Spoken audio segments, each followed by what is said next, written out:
अमेरिकी मीडिया ने एक बहुत बड़ा दावा किया है और दावे के मुताबिक रूस ने चुपके से अमेरिका की सीक्रेट तकनीक की सप्लाई रूस को कर दी है, जिससे रूस को हथियार बनाने में मदद मिली और उसे यूक्रेन में इन हथियारों का इस्तेमाल किया गया।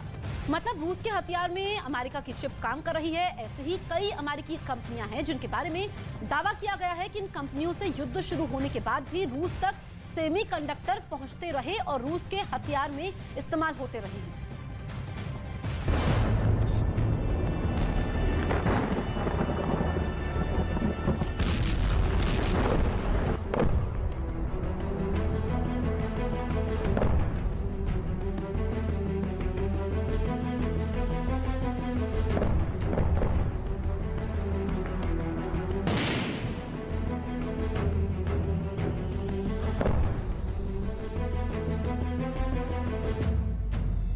पूर्वी यूरोप में एक जंग छिड़ी और इस जंग ने रूस और अमेरिका को सबसे बड़ा दुश्मन बना दिया।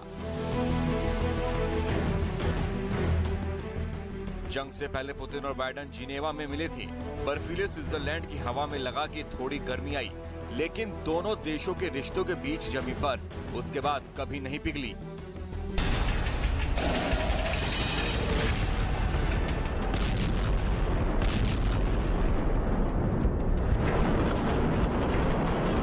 अब नौबत ये आ गई है कि दुनिया की दो सबसे बड़ी परमाणु शक्तियां एक दूसरे से टकराने के हालात तक पहुंच चुकी हैं और काला सागर में ड्रोन हादसे ने वो चिंगारी भी भड़का दी जिससे विश्व युद्ध की शुरुआत हो सकती है।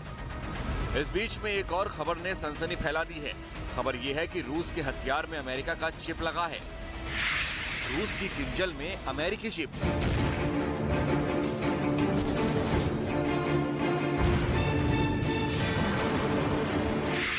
मॉस्को के टैंक में यूएस का सेमीकंडक्टर।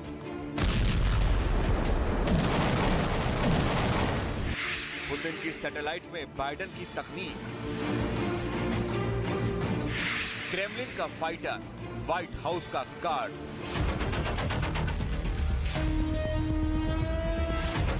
अमेरिकी मीडिया ने दावा किया है कि रूस में अवैध तरीके से अमेरिकी चिप पहुंचाए गए। पिछले साल इटली में अर्चेवुस नाम के शख्स को हिरासत में लिया गया। अर्चेवुस इटालियन होटल से जुड़ा रूसी व्यापारी है। रूस में अर्चेवुस को रियल एस्टेट का कारोबारी मानते हैं। अर्चेवुस अभी मिलान में नजरबंद है। अमेरिका अर्चेवुस का प्रत्यर्पण चाहता है। प्रत्यर्पण के खिलाफ अर्चेवुस ने याचिका डाली है। अर्चेवुस पर अमेरिकी चिप रूस को देने का आरोप है। आरोप है कि सर्बिया के पूर्व गवर्नर के बेटे अर्चेवुस ने यूक्रेन युद्ध से पहले और यूक्रेन युद्ध के बाद भी सालों तक अमेरिकी कंपनियों की आंखों में धूल झोंककर प्रतिबंधित तकनीक को रूस ट्रांसफर कराता रहा, जिससे रूस को यूक्रेन युद्ध में मदद मिली। रूस के राष्ट्रपति वोलोदिमीर ज़ेलेंस्की ने इस मुद्दे को अमेरिका के सामने रखा था और कुछ कंपनियों ने रूस में ऐसे माइक्रोचिप की सप्लाई रोकने की गुहार लगाई थी, जिनसे रूस को अंतरिक्ष में अपने मिलिट्री विमानों, वाहनों और जंगी जहाजों को नेविगेशन में मदद मिलती है।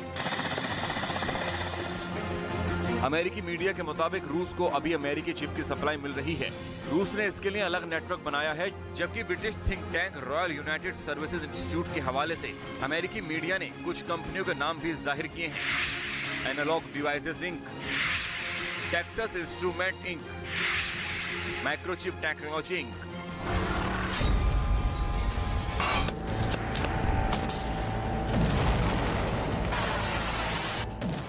आरोप है कि ये वो कंपनियां हैं जिनके चिप दुनिया में दूसरे देशों के जरिए रूस तक पहुंच रहे हैं और वही चिप रूस के हथियारों में इस्तेमाल हो रहे हैं, जिनसे रूस यूक्रेन पर ताबड़तोड़ हमलों को अंजाम दे रहा है। तमाम प्रतिबंधों के बावजूद अमेरिका अपनी ही कंपनियों को रूस में अपनी ही टॉप सीक्रेट तकनीक से बने चिप की सप्लाई रोक नहीं पा रहा है।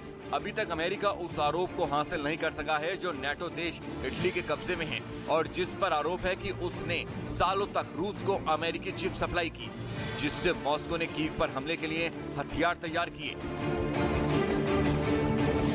कहने का मतलब, अगर ये रिपोर्ट सही है और आरोप सही हैं, तो यूक्रेन में ज़ेलेंस्की की ओर से अमेरिकी हथियार तो इस्तेमाल हो ही रहे हैं, रूस की ओर से भी इस्तेमाल होने वाले हथियारों में भी अमेरिकी तकनीक है। यानी महायुद्ध अमेरिका ही अमेरिका से लड़ रहा है, वो भी रूस से एक जंग हार कर।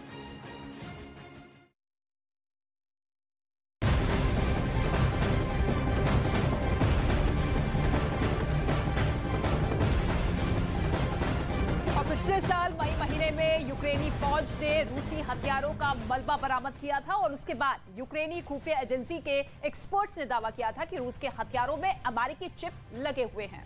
जैसे रूस के बरगुल्टी एयर डिफेंस कमांड की अगर बात करें तो उसके रडार में 8 माइक्रोचिप मिले थे।